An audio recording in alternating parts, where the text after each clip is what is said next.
네, 태풍 콩레이 관련해서 주요 사안 조금 더 살펴보겠습니다. 태풍은 내일 새벽에 제주를 지나서 정오 무렵에 경남 해안에 상륙할 것으로 보입니다. 네, 한국기상산업협회 김승배 본부장과 자세한 내용 짚어보겠습니다. 어서 오십시오. 자, 지금 태풍이 제주 쪽은 상당히 좀 강하게 영향권에 들어가 있는 상태고요. 전체적으로 지금 경로 자체는 당초 예상보다는 조금 더 위쪽으로 올라갔다면서요? 그게 그렇게 거리 차이로는 수십 킬로 차이는 아니고요. 태풍의 중심, 그러니까 태풍 반경이 약 400km 되는데 그러면 전체 직경은 한 800km 정도 되거든요. 네. 그러한 큰 거대한 원반이 이제 움직이는 건데 그 중에 태풍의 이제 중심이 어디로 상륙하느냐 이렇게 이제 따지거든요.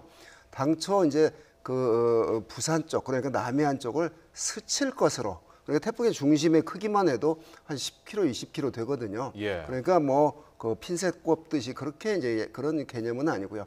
지금 약간 올라갔다고 하는 게 그게 수십 킬로 올라가는 게 아니고 당초에 그 예상했던 범위 내에서의 그러니까 육지에 걸치지 않느냐, 걸칠 것이냐가 관심이었거든요. 그런데 안으로 들어갔다 다시 또 바다로 나오는 이런 형태 진행 보이진 현재로서는 아닐 것으로 보입니다.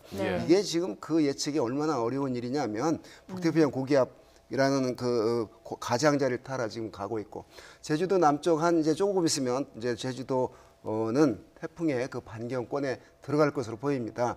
지금 바람 많이 불고 많은 비가 제주도에 지금 내렸거든요. 한라산에 한 360mm. 자, 이게 이제 태풍의 본류는 아니고 그 태풍의 전면에 형성된 비구름대거든요.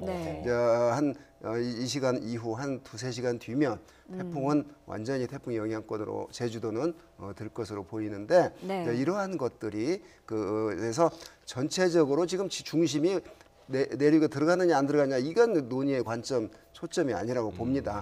다 태풍의 영향권에 있습니다. 네, 그렇군요. 그런데 태풍의 속도도 더 빨라지고 있는 것 같습니다. 최근접 시각도 계속해서 바뀌고 있는 것 같은데 일단 최대 고비가 언제입니까? 네, 그렇습니다. 이 태풍이 발생해서 바닷물의 온도가 30도, 31도 정도 되는 따뜻한 바닷물을 지났다가 지금은 바닷물의 온도가 한 27, 8도 정도로 낮아졌거든요. 그렇게 되면 태풍의 세력은 약해지고 또 남쪽보다는 지금 이제 앞으로 지날 지역 제주도 남쪽이 상하층 간의 바람의 차이가 크게 됩니다. 우리가 윈드시어라고 하는데 자, 이런 지역을 만나게 되면 이제 태풍이 약해지고 지금은 이제 상층에 강한 바람이 부는 지역을 우리가 제트 기류라고 하는데 극지방에서 내려온 제트는 아니지만 중위도에서 발생하는 아열대 제트를 지금 만나게 되면 그 진공청소기 빨려가듯이 휙 빨려가는 거거든요. 아직 그런 강풍권에 들어가지는 않았는데 앞으로 향후 한 서너 시간 뒤면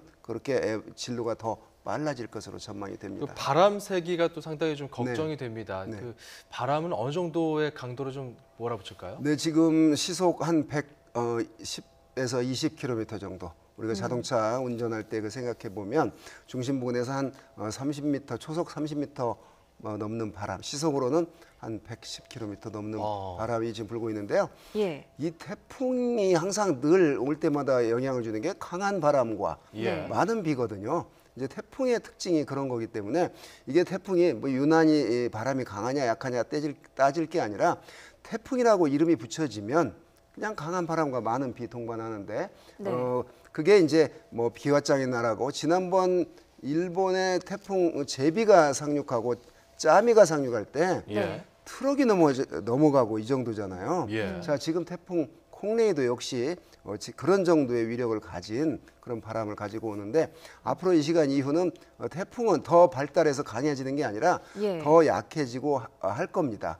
그럼에도 불구하고 내일 오후 제주도, 우리나라 울릉도 독도 지날 때까지는 강풍과 폭우를 동반하고 있으니까 특히 중심이 부산 부근으로 스쳐 지나간다고 한다면 우리나라 남한 지역은 거의 그 태풍의 반경권에 드는데 문제는 이제 중심에 가까울수록 바람이 더 강한 것이죠. 네, 그러면 서너 시간 뒤부터 내일 오후쯤까지가 최대 고비다. 최대 이렇게 고비가 봐도 될 되는 것이고 거죠? 제주도도 우리나라고 저 울릉도 독도도 우리 부속이니까 한 내일 오전 3시부터 울릉도 독도까지는 저녁 한 6시 무렵.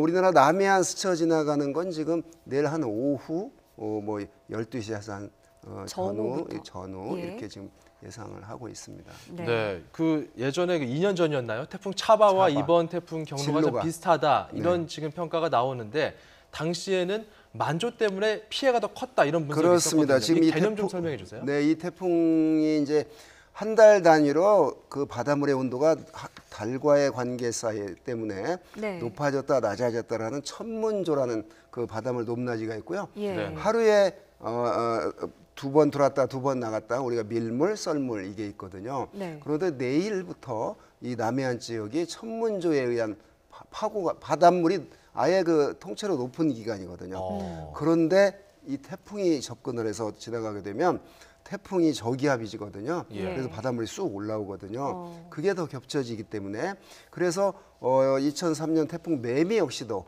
그런 밀물 기간 우리가 만조라고 하는 그 기간과 그 태풍 매미 상륙과 겹쳐서 큰 피해 바닷가 봤거든요. 예.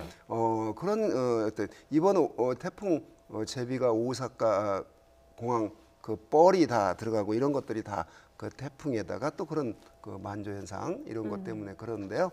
이번에도 역시 그 바닷가에 강한 바람과 많은 비도 조심해야 되겠지만 네. 그 어떤 그 파고 높고 바닷물의 높이가 아예 높은 이번에도 그 기간이 만조랑 천문조. 겹치는 부분이 좀 있다라는 그렇습니다. 말씀이네요. 그래서 그거 역시 피해. 그 바닷가에 사시는 어민들은 다 그걸 알고 계세요. 예. 그런데 이제 지금 뭐 이 태풍이 온다고 그러는데 관광차 바다를 가고 아마 그러진 않았을 텐데 이제 그런 면에서 어떤 배경 지식을 갖고 가야 되겠습니다. 예. 네, 폭풍의 일 가능성에도 유난히 또 주의를 기울여야 될 텐데 그런데 10월에 이렇게 태풍이 북상하는 건 이례적인 것 같아요. 그렇습니다. 지금 지구 온난화는 뭐 어제 오늘 일이 아니지 않습니까? 예. 최근 과거 100년 산업혁명 이후 전 지구의 기온이 높아졌어요.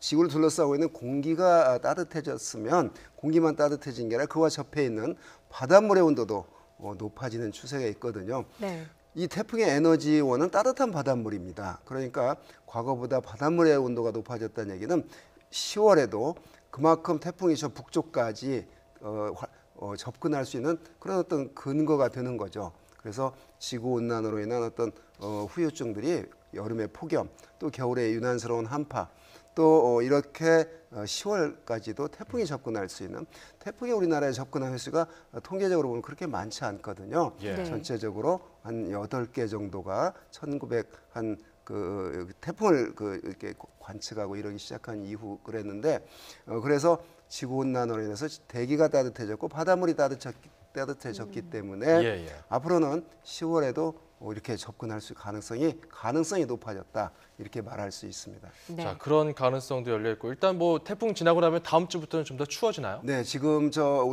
우리나라 위 북반구의 공기의 흐름을 보면 극제트라고 하는 찬 공기가 지금 내려오고 있거든요. 그래서 저기압인 이 태풍이 빠져나가면 완전히 일본 쪽으로 빠져나가는 건 어찌 됐건 내일 오후에 뭐 우랭도 독도 지나고 한 이제 8일 모레 일요일부터 사라질 텐데 그때 위에서 찬 공기가 이 빈자리를 메우기 위해서 내려오게 됩니다. 네.